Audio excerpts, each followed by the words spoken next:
Yeah. Hey Boo Kittens, it's me Keisha, and I'm here with this week's All Tea All Shade, Love and Hip Hop Atlanta, Season 12, Episode 4. If you're watching this video on YouTube or my Patreon, then my Temu haul video is already up. I got a gang of stuff and I only spent $200. I got clothes, I got shoes, I got jewelry, I got household items, all for $200. And I have another $100 coupon bundle code for you guys. So make sure you check out my Temu haul video. It's up right now on my YouTube channel. And if you have not joined my Patreon, please do so. Everything over there is uncut, raw, unfiltered. I can curse, and you get early access to all of my videos. My Patreon fam gets all of my reviews before YouTube. And if you join my $10 tier, you not only get all of my reviews early and uncut, but you also get reaction videos from me. Right now we're finishing up season 3 of The Bear, and we're about to start a new series, so join me over on Patreon. The link is down below in the description box. So the episode begins with Scrappy visiting Momma Dee at her house so they can have some lemonade and air out their issues because, you know, he had gotten mad at her because she decided to do a food truck and not the restaurant with him and Erica. And she just says, you know, I wish y'all the best. I still don't think it's a good idea, but I just don't want no parts of it. And he understands and he, you know, wishes her the best on her endeavors. And then Momma Dee switches the conversation over to Rasheeda and Kirk, and she says how she had an issue with how Rasheeda and Kirk took the BAM side last season, you know, with their divorce and, you know, how everything broke down with their marriage. And she just felt like they had so much to say about his situation. Meanwhile, she been hearing about how Kirk picks and chooses which of his kids he wants to deal with. So she got something up her sleeve, meaning she's going to throw a mother's appreciation party and she's going to invite Jasmine and her mama so she can get the tea on Kirk and what's going on with him and Jasmine and Rasheeda. And, you know, normally I'll be like, Momma Dee, you doing too much. Once again, you being messy. You involving yourself in stuff that ain't got nothing to do with you. Let Scrappy handle his scandal. Scrappy didn't want to hear what the hell she was talking about. He was like, I don't want no parts of it. But in this case, I don't mind Momma Dee being messy because Kirk and Rasheeda always try to be the moral compass of this show. And they are so hypocritical. Like, they are literal hypocrites. And I agree with her. Like, y'all had so much to say about my son and what he had going on, and y'all got y'all own issues over there, whether real or fake, because you know I don't believe this storyline is real. So I'm here for Momma Dee bringing the drama. So Saucy is at the crib with Chef D, who's over there cooking for him, and his mom stops by to read him a little excerpt from her book that she wanted to make sure she got the okay from him to use. And I must say, I was not prepared or ready for what his mom had to read from her book. So it's literally the first chapter where she discusses how she entrusted her family with, you know, watching Saucy when he was a little boy, I guess because she had to work or whatever the case may be. And she later found out that family members were abusing him. It was several people, and one in particular, it was an older cousins of Saucy who M-word him.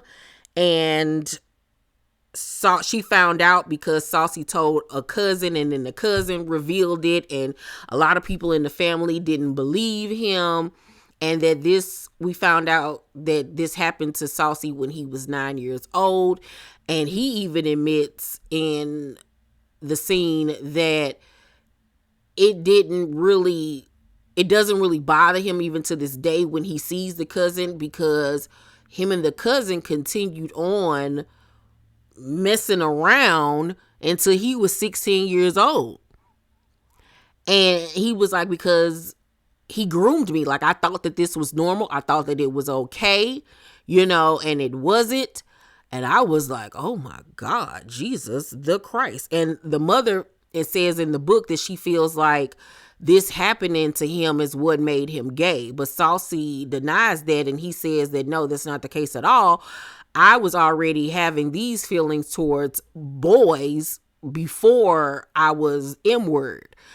So I was just like, oh my goodness. And what was crazy is that my best friend called me and was like, so what you think about that? And I was like, because she was like, they were cousins and he was a teenager at some point and he was still doing it. Like, what? And I said, yeah, like it's wild to think of, and of course that it's wrong, but you got to think that he was a kid being groomed by this older person and made him think that this was normal and okay, and it wasn't. So in his mind, I'm thinking that he probably grew to have feelings for his cousin. Like, this is crazy. This woo. But I was saying to my best friend, I was like, you'll be surprised how many people that this has happened to. And Chef D was even shocked and surprised by all of it. You could tell he was trying to wrap his brain around the whole situation. But he even continued on to say to Saucy's mom, who he has a close relationship with, that he wants to get married and he wants to marry her son. And she was like, but that's a man, you can't do that. And he was like, I want to be with your son. And it's funny to me how, him and his mom didn't speak for several years because of him being gay. And, she started going to church and opening up her heart. And it's like she accepts him, but she doesn't accept, his preference still, because she makes comments about you can't marry a man and stuff like that. So I don't know. The mama got a lot more work to do on her. I'm happy that their relationship has gotten so much better, but I really think that Saucy needs to go to counseling for what happened to him, because the fact that he thought that it was still okay to have a sexual relationship with a cousin that molested him is crazy. You know what I'm saying? And that it went on for so long. And I think that he's really probably fix it in his head to like exit out, so he won't really have to sit and think about what really happened to him. Jasmine and her son links up with her mom in the park to discuss Kirk and Rasheeda, and she tells her mom about the meetup that she had with them and how Rasheeda all of a sudden want to be involved and got so much to say, when over the last 10 years she's never had anything to say. She never has been involved with her son or anything. By the way, Jasmine is so pretty, and her mom is gorgeous too. Her mom looks great for whatever age she is. Like, they literally look like they could be sisters and not mama and daughter. But Jasmine is gorgeous. But anywho, so the mama looking like, oh, so now she got a lot to say too. You know what I'm saying? Like, all of a sudden Rasheeda wanna, place judgment, this is and the third. The mama wasn't here for it either. And so the mama feel like, since she got so much to say, maybe you need to have a lot to say and reveal a lot of what's been going on behind the scenes. And Jasmine says that she feels like they both need to step up, Kirk and Rasheeda, when it comes to her son. She said that, this man cheated. You decided to forgive him and be with him. Then if that's the case, then I feel like you both need to really step up and be a part of my son's life. And I agree with her. I 1000% agree. Just like how I feel about the Gabrielle Union and D Wade situation with his son, and how that little boy has been excluded from the family since he was born. I feel the exact same way about Kirk and Rasheeda situation. If in fact this is true, that baby ain't got nothing to do with the decisions that these grown-ups made. You know what I'm saying? And that baby shouldn't be made to suffer because of how he was brought into this world. And I do believe that if Rasheeda is going to take her husband back and accept what he's done, then she needs to be able to accept that child as well. And I also feel like I'm not going to be laying up with no man that ain't taking care of his child, whether it's my child or another woman's child. Because if you could do that to somebody else, then you could do that to me if we get on bad terms. You know what I'm saying? So I think that it's a lot of blame to be placed in a lot of different places. Spice has a little intimate little dinner for Rennie, being pregnant and everything. So Rennie and Sierra go together, and as soon as they get there, Sierra starts questioning Shekinah and Spice about why they didn't reach out to her when she was in the hospital, child. I feel some type of way because y'all didn't even check up on me. Like, that was so fake of y'all. I've been there for y'all and y'all couldn't even be there for me. Like, what is that about, Spice? And Shekinah, you know better because I was there for you, girl. Like, that ain't even right. Y'all are so wrong. So Shekinah immediately was like, girl, I thought it was a publicity stunt. I thought that you were just trying to promote your numbing cream. I'm just going to keep it a buck. And Spice flat out tells her that she didn't think that it was that imperable for her to reach out and check on her or come visit her because she didn't do the same when she was sick. And Sierra just sat there with a stone look on her face like she was mad. But then I did hear amongst them arguing back and forth her say, I did call you, I did text you. So I don't know. It does seem like a lot of people feel like Sierra is all talk and no walk. She likes to pretend that she's this great friend when in actuality she really isn't.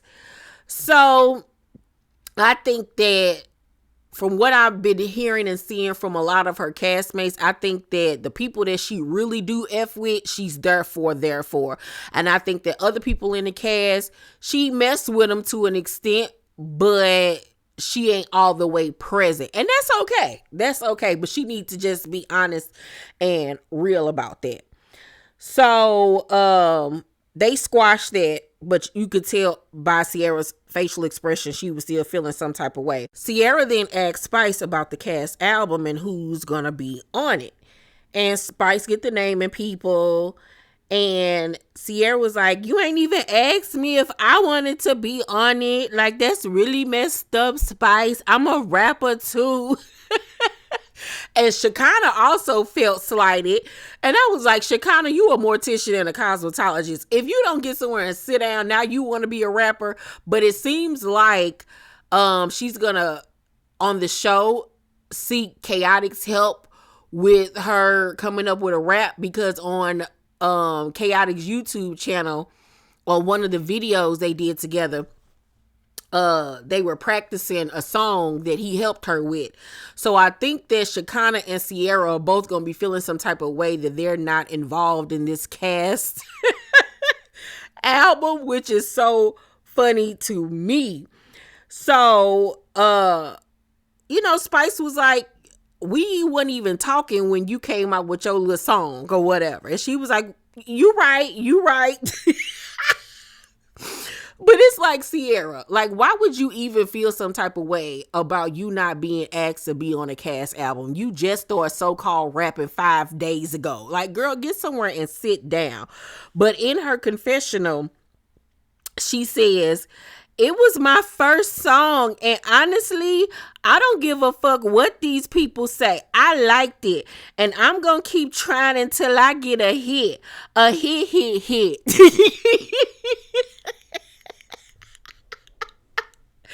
Girl, you keep trying.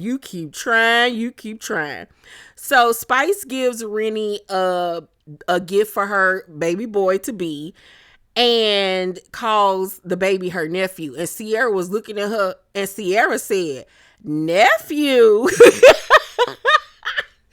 And in her confessional, she says that Spice know how to get underneath her skin. Like, she literally was sitting up there looking at that girl with her lip curled up like, who your nephew? Like, girl, don't try. Like, Rennie is my friend. This is my bestie. That's my nephew. Like, she do not like the friendship that is budding between Rennie and Spice. And that cracks me up. Because, like, Sierra, if you don't grow up, little girl. So it's the night of Momma Dee's mother appreciation look gathering, and she invited Mignon back. That is Erica Dixon's mama. They actually get along now. They were so happy to see each other. Momma Dee gives her a gift, and it was really good to see how far that they've come since season 1 of Love and Hip Hop Atlanta, where they nearly came to blows. Amy and her mama come and they sit down with Momma Dee and Mignon, and Amy tells Momma Dee that she realizes Bambi is fake and this, that, and the third. And Momma Dee is so fake shocked by this information. And Amy was saying, next time she stepped to her wrong, it's gonna be like that. And I'm like, Amy, you really are disappointing me. You really are, because this whole beef you got with Bambi, I get it, but then again, it's just like, why are you that pressed? I get it. Y'all was, starting to kick it. Y'all was talking on the phone. She should have came to you and told you, hey, I'm talking to this guy, or whatever the case may be. But it's not that deep of a situation to me for you to be this upset about somebody that you messed with 12 years ago. Like, girl, get over it. You sound really pathetic. So Erica Dixon arrives, and we find out that Erica actually told Scrappy that she's open to giving him another chance, but the ball is in his court. And I was like, I knew they was fucking. I knew they were fucking. They was spending way too much time. He was taking her on too many trips for her not to be getting her back cracked. And I'm just looking at Erica like, girl, I mean, it's great y'all are getting along now. Great. Y'all can spend time with each other without it being no arguments and stuff like that. But taking Scrappy back, absolutely not. Girl, like, what are you even thinking? And now he got this baby on the way with a girl from that Now That's TV reality show he did. Like, girl, no. Scrappy don't need to be with nobody but Jesus, okay? So all of a sudden, Jasmine and her mama arrive, and Erica is just shaking her head like, I know you lying. Like, Momma Dee is so messy. So they sit down with Momma Dee, and Momma Dee was like, girl, what's the tea? Like, let me know what's going on. And that's what Jasmine came there for, to give her the exclusive. So Jasmine tells Momma Dee that Kirk tried to lie on her and said that she be answering the door in her birthday suit. She says that's a lie, and that he's only trying to cover his tracks, just in case she decides to, come out and say that he been trying to, still F on her and all this type of stuff.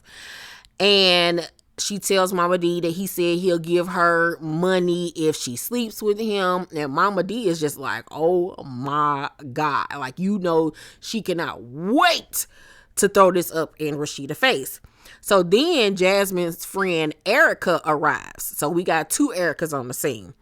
And she asked her friend to come, just in case anything popped off, After that, Momma Dee walks off. I don't know if she was going to the restroom or go to check on something, but she had to walk past Erica. And Erica was like, you are so messy. You so messy. So they go outside to talk. And Momma Dee tells Erica what Jasmine said. And she was like, oh, okay, interesting. Because her and Rasheeda are cool. So in her confessional, Erica says, I wholeheartedly think Jasmine is jealous of Rasheeda. But I'm like, jealous of Rasheeda for what? Financial reasons? Okay, maybe, but not because of that husband of hers. Cause girl, don't nobody want Kirk and that dick in his throat. Girl, bye. So she decides to go in and go over to Jasmine and her mama and the other girl Erica's table. And she was like, so Jasmine, what's the tea? And mind you, they don't know each other. So Jasmine was like, I ain't got no tea for you. Like, the fuck? And so she was like, so you ain't got no tea for me. And Jazz was like, I don't have any tea. And so Erica was like, but you had the tea for Momma Dee. And she was like, yeah, but you're not Momma Dee. So Erica was like, so you don't want to spill the tea. And I was like, Erica, you are being so weird. Like, first of all, you don't know her. You how you just gonna walk up to her and ask her for the tea? You ain't spoke. Like, what? Like, that was so weird. And so Jasmine was like, I don't know you. Then Erica decides to wave her off and walk off laughing. Yo, it was so cringe and weird and confusing and awkward. And Jasmine was looking at her people, was like, what the was that about? So then Jasmine's friend Erica was like, what was the reason for you to come over here? And so Erica was like, why you worried about what I'm doing? The same could be said for you. What are you worried about what Jasmine is doing? Like, that ain't got nothing to do with you. I understand Rasheeda's your friend, but let Rasheeda handle her own scandal, okay? That's y'all problem. So then they get the arguing back and forth. Here go Mignon, okay? Ain't nothing about her minyoning right now. She is acting like a T-bone steak. Okay? She get to going off trying to fight and all this stuff. And Erica's like, mama, stop. Mama, stop. And I'm like, yes, please stop. Because you can't bring flank steak. No. Mignon get to yelling, you not ready? You not ready? And Jasmine mama pop up then was like, what's she not ready for? I'm ready. Like, don't let the light skin fool you. So Mignon finally get somewhere and sit down, and Mignon and Erica and Amy and Amy's mama over there cheers into No Side Chicks Allowed. And Jasmine was like, shut the F up. And they just over there hooping and hollering, no side chicks allowed, no side chicks. I'm like, y'all are so pathetic. All of y'all are crazy. Like, that was so cringy and just ridiculous. So ridiculous. I was so embarrassed for them. Okay. So that's my review of this week's Love and Hip Hop Atlanta. I'm going to give this week's episode a B+. What was the most shocking and standout moment was the Saucy Santana situation, because that was wild. I never expected that. Never. But yeah, you guys let me know what y'all thought about this week's episode. Please make sure to thumbs up this video, subscribe to my channel if you have not, and please turn on your post notifications so you know when my videos drop. I love you guys, and I'll see you on the next one. Bye.